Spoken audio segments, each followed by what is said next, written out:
concrétisation aujourd'hui d'une nouvelle opération de solidarité avec la ville de Sarajevo. La région bruxelloise a en effet offert 4 bus de la STIB à la ville martyre.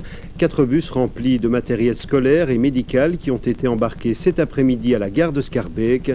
Reportage de Philippe Jourdain. Quelques semaines après la signature du plan de Dayton et une paix fragile retrouvée, on se mobilise de ci de là pour venir en aide aux habitants de Sarajevo. La commission communautaire française, la COCOF, a mis sur pied une opération humanitaire, mais aussi a établi des relations politiques, culturelles et d'amitié qui prendront corps sur place en Bosnie-Herzégovine au début février. Mais dès aujourd'hui, déjà 4 bus déclassés de la STIB et en parfait état ont embarqué sur des plateformes de chemin de fer. À bord du matériel médical, des médicaments et des chaises roulantes, mais aussi plusieurs caisses de matériel scolaire et didactique, récoltées en un minimum de temps dans certaines écoles bruxelloises. C'est la SBL Réforme qui était chargée de la coordination de l'opération. La COCOF nous a demandé de gérer ce dossier parce qu'il ne disposait pas de l'infrastructure nécessaire pour mener à bien ce dossier. Il faut savoir qu'on a dû se rendre dans les écoles, démarcher aussi auprès d'écoles que nous connaissions particulièrement bien. Je crois qu'une introduction dans une école est importante dans ce genre d'opération parce qu'en 3-4 jours, il faut pouvoir comme ça débloquer du matériel et ce n'est pas évident si on n'a pas des personnes relais dans les écoles. Il y a eu des opérations de sensibilisation. De nombreux enfants avaient déjà été sensibilisés à ce problème par des opérations qui avaient été faites au préalable et aussi en Roumanie d'ailleurs. Les bus de la STIB arriveront demain à Split, mais la véritable aventure débutera à ce moment précis. Sous protection de l'armée, ils rouleront jusqu'à leur destination finale par des routes très difficiles, dégradées et peu sûres. Si tout va bien, ils débuteront leur seconde vie dans les rues de Sarajevo, où ils assureront des parcours réguliers au service de la population. Oui, une opération de solidarité que Télé Bruxelles suivra sur place à Sarajevo. Nous vous proposerons d'ailleurs plusieurs reportages dans ce journal dans une quinzaine de jours. Après 1000 jours de siège, Sarajevo lentement compte ses blessures profondes, innombrables. C'est l'heure aussi de la solidarité, de l'aide, de l'amitié, car cette ville et toute la Bosnie-Herzégovine a besoin de reconnaissance internationale. Dans cette optique, une délégation bruxelloise composée de 2 ministres, Hervé Asquin, Josh Chabert, et d'artistes du Théâtre de la Monnaie, s'est rendue dans la capitale bosniaque il y a quelques jours. Un programme en 3 volets, humanitaire, politique et culturel. Dès l'arrivée, la stupeur. La guerre banalisée par le petit écran étale cette fois à nos yeux toute son horreur.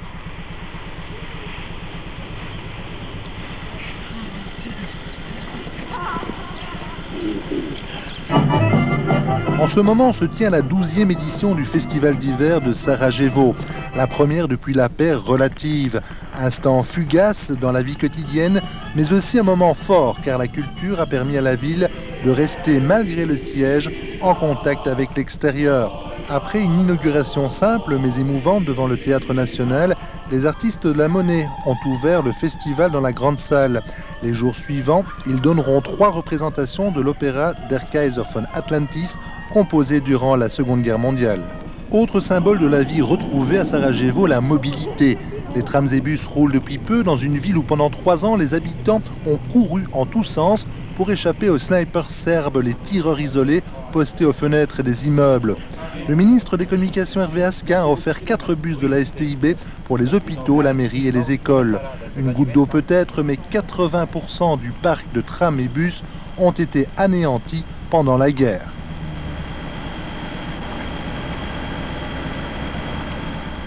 J'estime que c'est un début et je compte bien poursuivre l'effort. Ces bus sont en parfait état de marche. Par rapport à ce dont on dispose encore ici, c'est un luxe, il faut bien en convenir. Et vous aurez remarqué combien ils accordaient l'importance à la mobilité.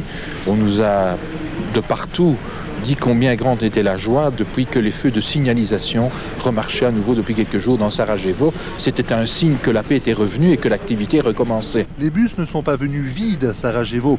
La région bruxelloise a remis des fournitures scolaires et du matériel médical. Il suffit de voir cet hôpital d'État entièrement détruit par l'artillerie serbe pour se rendre compte des besoins. Une erreur, ont dit laconiquement les extrémistes serbes. Une simple erreur.